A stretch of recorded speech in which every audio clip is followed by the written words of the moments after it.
অতীত থেকে বের হয়ে দেশের নতুন রাজনৈতিক সংস্কৃতির চর্চার মাধ্যমে এগিয়ে যেতে চায় ছাত্রদল। ডাকসু নির্বাচনে অংশ নেওয়া ছাত্রদল প্যানেলের ভিপি প্রার্থী আবিদুল ইসলাম খান কথা বলেন। এ সময় এনসিপি নেতা হাসনাত আব্দুল্লাহ জানান, ব্যবসায়ীদের হাতে রাজনীতি গেলে তার খেসারত দিতে হয় সাধারণ জনগণ ও রাষ্ট্রকে। রাজধানীতে এক অনুষ্ঠানে বিএনপি নেতা সালাউদ্দিন আহমেদ বলেন, তরুণ নেতৃত্বকেই দেশ গঠনে এগিয়ে আসতে হবে। আরিফিন শাওনের রিপোর্ট।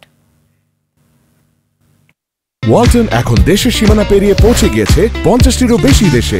ওয়ালটন, ঘরে ঘরে বিশ্বজুড়ে। রাজধানীর ডিপ্লোমা ইঞ্জিনিয়ার ইনস্টিটিউটে অর্পণ আলোক সংঘের তারুণ্যের রাষ্ট্রচিন্তা শীর্ষক তৃতীয় সংলাপ। উপস্থিত ছিলেন ডাকসু নির্বাচনে অংশ নেওয়া ছাত্রদল প্যানেলের 3 শীর্ষ প্রার্থী ও জাতীয় নাগরিক পার্টির দক্ষিণাঞ্চলের মুখ্য সংগঠক হাসনাত আব্দুল্লাহ। এতে যোগ দেন বিএনপির স্থায়ী কমিটির সদস্য সালাউদ্দিন আহমেদ।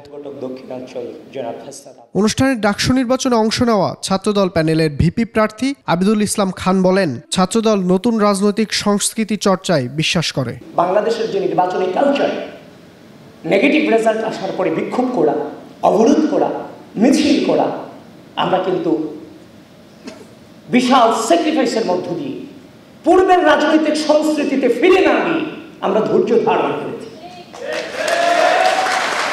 নতুন বাংলাদেশের নতুন ছাত্র রাজনৈতিক প্রচলনে আমরা ভূমিকা রেখেছি।